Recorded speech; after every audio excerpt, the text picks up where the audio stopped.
Hey, what is going on? I tell you what, I've got some really good reasons why you might want to think about using a smaller dual sport motorcycle to go on a long adventure trip. Why? We're going to get into it. We're going to talk about it on the Rant and Ride. Look what happened. I woke up in a big old pile of money. Hey, all you KTM guys, come on. I'm Team Warren. Don't think I'm coming down on you. I, on the other hand, and you on the other hand, and a lot of people on the other hand, so why don't we have a 450? As a competitor, do a lot of ice. But here's my thinking. Hey, what is up? What's going on? How's everybody doing today? Hopefully, fantastic.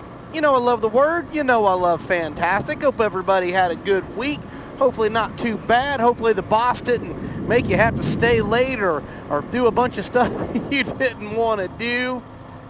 Tell you what, thank you so much to everybody that tunes in and watches Rant and Rides, our 2-minute tips, part of our podcast. Hey, new Patreon.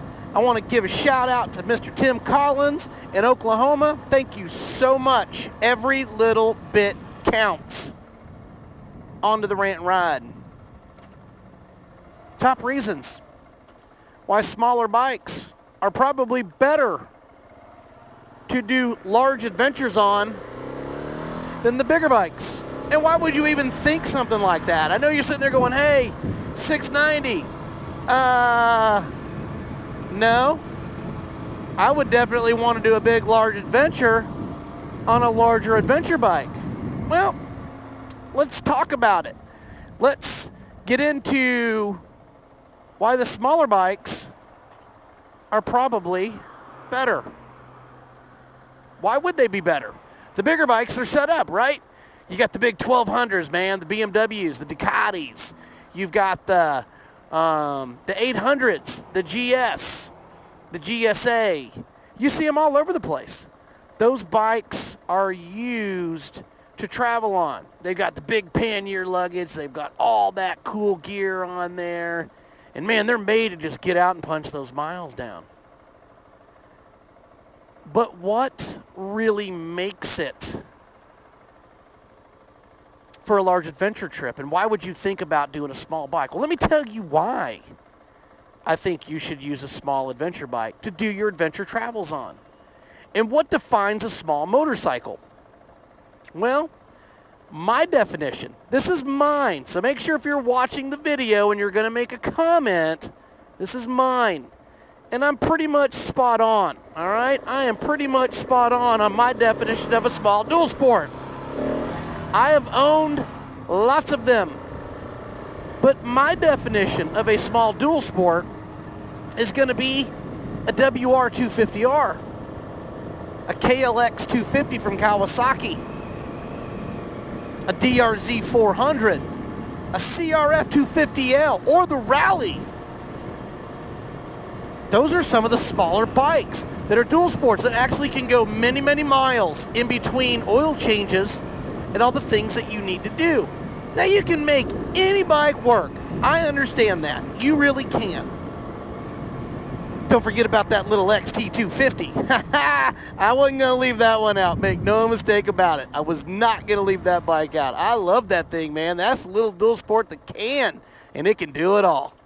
But anyway, so what defines the smaller bikes? Well, those are some of the smaller bikes that are out there. Those are the ones that you see all the time. Matter of fact, on my way home today, I saw a guy shooting down and getting busy on a 250 Rally from Honda.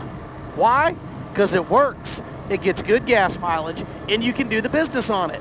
And not only that, we're going to talk about other reasons why the smaller bikes are such a great, and maybe you might want to think about a smaller bike.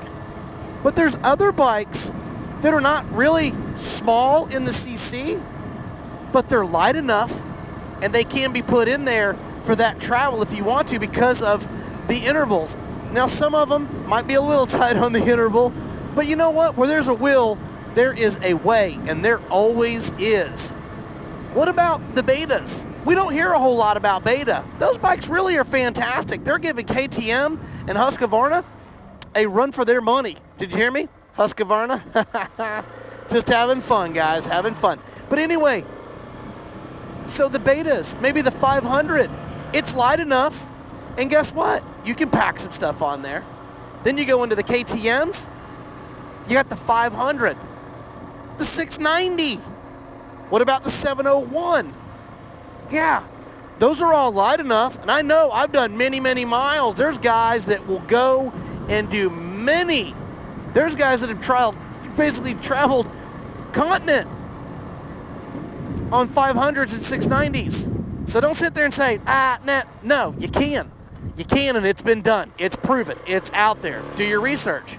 And not only that, on the smaller bikes too, a lot of them, you see them, there are guys that have really actually done the miles and got out there and circumnavigated the United States all the way to Alaska. Not only that, Africa, all of these different places. They've done on smaller bikes. Why? Why would they want to do that? Well, let's get into another reason why. They're easy. They're easy. They're easy to maneuver. I mean, you can sit there and maneuver these bikes in traffic, in and around town. You really can. You can go maneuver those bikes. They're just much, much easier for lane splitting, emergencies, doing all that stuff. But not only that, they maneuver very well off-road.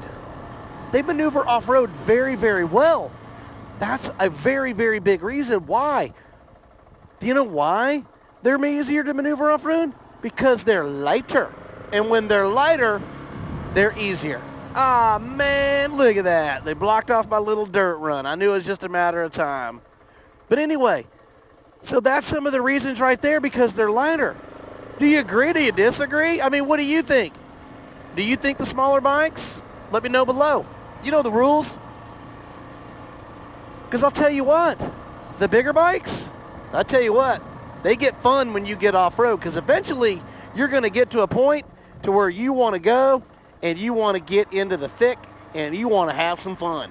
And those bigger bikes, yeah, whatever. I've been there. I've done it. I've got pictures. Trust me. Good luck. That's all I got to say. The adventure begins as soon as you go off-road with those bikes. So basically, they're easy to move in and out of town. They're easier off-road. But what about another one? We just talked about those bigger bikes. Well, what about the off-road? Yeah. Drop an 800, drop a 1200. Go travel off-road and pick that bike up. Yeah, of course you can. Hopefully you got a buddy with you, to get that bike up. It's not light, I'll tell you that. But you can get it up. You're just going to have to do a little business to get her done. That's it. You're just going to have to do the business. Smaller bikes, guess what? You can pick them up. Not only can you pick them up, you can pick them up pretty much all day long if you have to, because they're just easier. You can get underneath them. You can lift them. They're just much, much easier. This 690, I can almost lift it up with one arm. Now, not loaded with gear, but almost with one arm. My GS 800, yeah, right. Good luck. No way, Jose. So that is basically a big reason why the smaller bikes are good. Because if you're going off-road, it's a lot more enjoyable knowing that you can pick your bike up and you don't have to rely on your buddy. And the last reason, my opinion, most of them are not speed demons. The 690, the 701, the 500s, the betas, all those, man, make no mistake. They'll get up, they'll wheelie, they'll dance, they'll do whatever you want them to do. They'll do it, man. Make no mistake about it. But most of the other ones, they've got plenty of power, but they're not speed demons. And the reason they're not speed demons is because, well, they're just not set up that way. But they allow you to slow down and see why you're actually out doing it, man. You get to actually see. That's the whole purpose of going on a trip.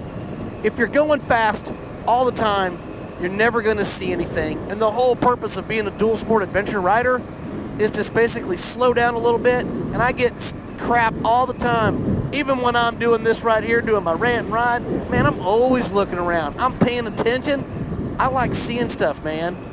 Because trust me, the faster you go, the more beauty you miss. So slow it down a little bit. That's the nice thing. They're not speed demons. And that is a good thing. That is a good thing. But make no mistake, they are plenty fast enough.